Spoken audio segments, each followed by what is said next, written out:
Bonjour, aujourd'hui on va voir comment on peut créer une maquette permettant de virtualiser deux réseaux différents, chacun des réseaux contenant euh, une machine virtuelle, une des machines virtuelles qu'on a déjà créées, et les deux réseaux sont liés à un même routeur.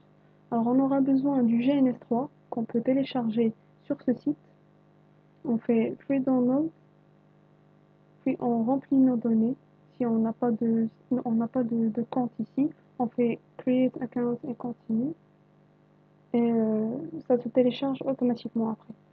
Sinon, si on a déjà un compte, on peut on tape l'email et notre mot de passe, on fait login and continue et ça se télécharge automatiquement. Donc, on a déjà créé nos deux virtuelles machines qu'on va utiliser, le Windows 7 et le Windows Server. Maintenant, on va ouvrir le GNS3.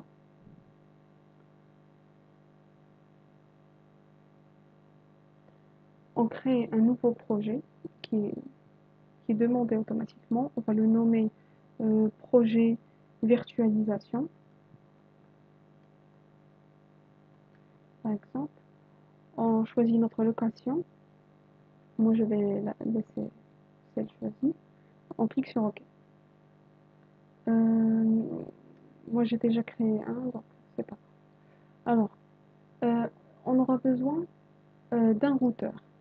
Le routeur que j'ai choisi, c'est le routeur C3745. J'ai choisi ce routeur parce qu'il contient deux interfaces et donc je peux lier le même routeur à deux réseaux différents. On peut télécharger ce routeur sur le site suivant, sur Mega, euh, et on choisit ce routeur, clic droit, télécharger et télécharger en zip. Alors, on revient vers le GNS3. Pour ajouter notre routeur, parce qu'on ne va pas le trouver ici, moi je l'ai déjà, mais on ne va pas le trouver. Donc pour l'ajouter, on fait Edit, Preferences, on va sur Routeur, on fait un New, on va chercher le bin qu'on a téléchargé, l'image qu'on a téléchargée, on fait Ouvrir et après on fait Apply, OK, et ça se ça s'enregistre automatiquement et on va le trouver ici. Donc on prend notre routeur, celui-là, on le pose ici.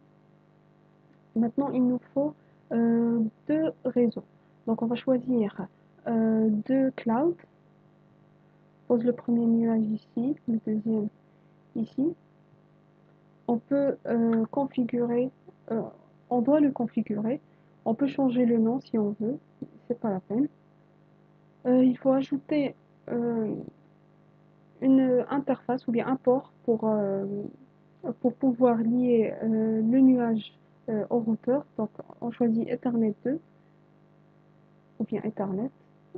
Chacun a quelque chose de différent. Il y a le Wi-Fi, Ethernet. Moi j'ai choisi Ethernet 2. Donc on fait un add, on fait apply et OK. La même chose pour le deuxième cloud. Si on veut changer le nom, c'est change hostname et on change le nom. Moi je vais laisser cloud 1. Donc on fait configure cloud 1, on fait un add, apply et OK. Comme ça, on pourra lier le nuage sur le port qu'on a euh, créé avec le routeur sur un de ces ports. On prend le deuxième port et on le lie avec le deuxième nuage. Maintenant, il faut ajouter les deux machines virtuelles qu'on a déjà créées. Alors ici aussi, on ne va pas trouver les machines virtuelles automatiquement. Il faut les ajouter. On les ajoute de la même façon. Éditer, Preferences. On va sur VirtualBox. On fait un New. Et il nous donne toutes les toutes les machines virtuelles qu'on n'a pas encore ajoutées. Moi, je les ai déjà ajoutées, donc ils ne sont pas affichés ici. On choisit la machine virtuelle qu'on veut ajouter, on ajoute une par une, Apply, et puis OK, et on enregistre. On les trouvera ici. On prend le Windows 7, on le pose là, et le Windows Server ici. Donc, tout est bien relié, il ne nous reste plus euh, qu'à démarrer le routeur, voir si tout fonctionne bien. Donc c'est bon, le routeur est bien démarré. Maintenant, on va démarrer les machines virtuelles et on remarque que quand on les démarre, il va se connecter automatiquement à la machine, à VirtualBox pour démarrer réellement la machine virtuelle. On peut voir ici que le Windows Server qu'on a démarré sur GNS3 démarre réellement sur VirtualBox. Voilà.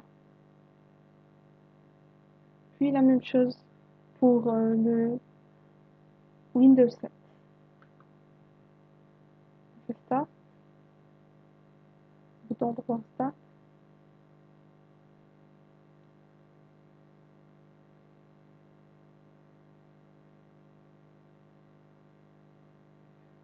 Voilà, tout est démarré, tout est vert. On vient voir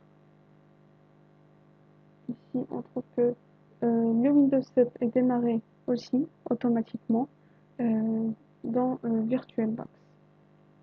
Et comme ça, on peut voir que les, que les deux machines sont démarrées, le routeur aussi, et même les nuages sont correctement connectés au routeur.